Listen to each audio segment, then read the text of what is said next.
talking about? Well, for example, not just public officials, but parents. Here's an example from my state, the state of Missouri.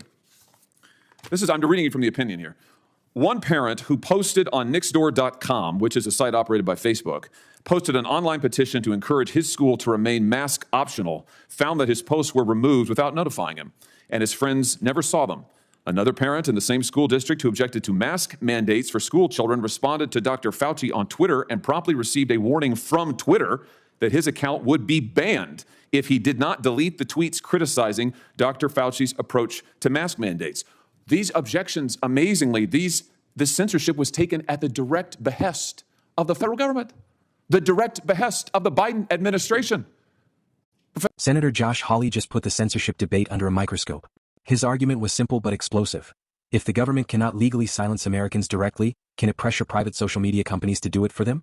That is the question at the heart of the Missouri versus Biden case, and Hawley argued that the evidence shows this was far more than a hypothetical scenario.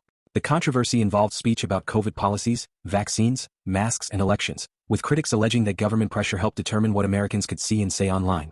And here's the bigger concern. If one administration can influence platforms to suppress speech it considers harmful, what happens when the next administration uses that same power against the other side?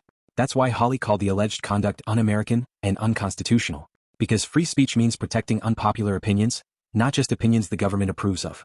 If you believe government power should be held accountable, hit subscribe and stay tuned for more. Senator Hawley.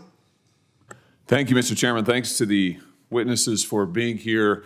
I think it's safe to say that all of you are here today because you are opposed to government censorship. Is that right? Have I got that broadly correct?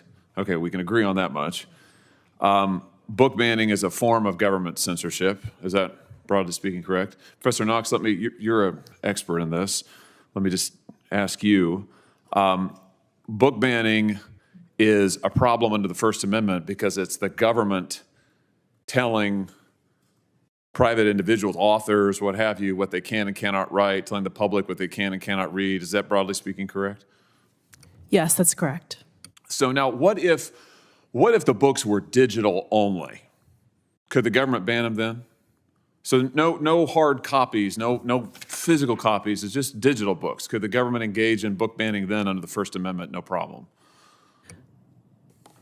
No, that's about a format of the particular book, and that really doesn't matter when it comes to whether or not government is banning a book. Okay, what if the government made a list of authors whose books it wanted banned, and also went to all of the publishing houses in America, the government did, and said, do not publish the books by any of these authors or we will punish you? Is that a problem under the First Amendment? My hope is that the government would not be involved in the decisions of a private company. Good. I would hope so too, but apparently that is not the case in the United States of America today under this administration, because the hypotheticals I've just given you aren't hypotheticals at all. They've happened, and we know that they are happening. The Fifth Circuit Court of Appeals just ruled in a case, Missouri versus Biden. I'm sure you're all familiar with this. It's going to go down, I think, as a landmark case in the worst possible way in First Amendment law, because what the Court of Appeals found is that the White House, not just the federal government, but the White House, actively coerced every major social media platform in America. Let me say that again. Every major social media platform in America to ban speech that the White House did not like. What are we talking about here?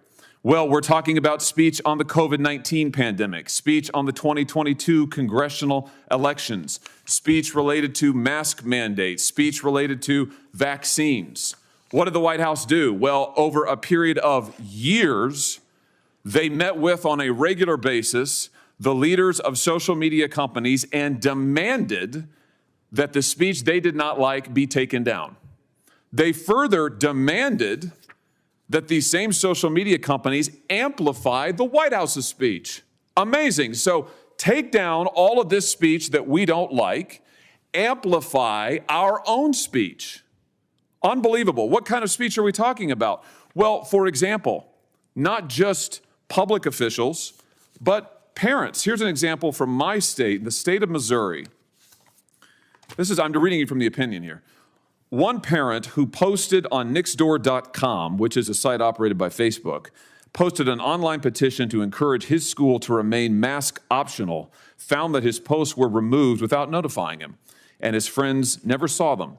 Another parent in the same school district who objected to mask mandates for school children responded to Dr. Fauci on Twitter and promptly received a warning from Twitter that his account would be banned if he did not delete the tweets criticizing Dr. Fauci's approach to mask mandates.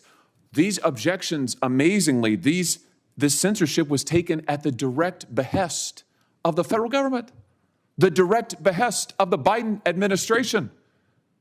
Professor Knox, is this a violation of the First Amendment? Only a judge can make that determination. And a judge has. I'm glad you said that. Multiple judges. The district court, federal district court, said there was a direct First Amendment violation. Court of Appeals unanimously, 3-judge panel, unanimously said direct First Amendment violation.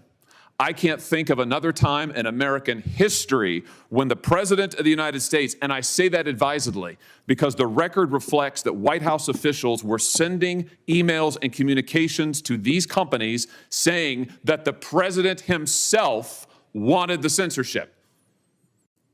So you've got the government doing exactly what Professor Knox said is not permitted under the First Amendment, directly coercing the speech of private parties, and not just one or two authors, but parents all across the country, unprecedented in the history of this nation.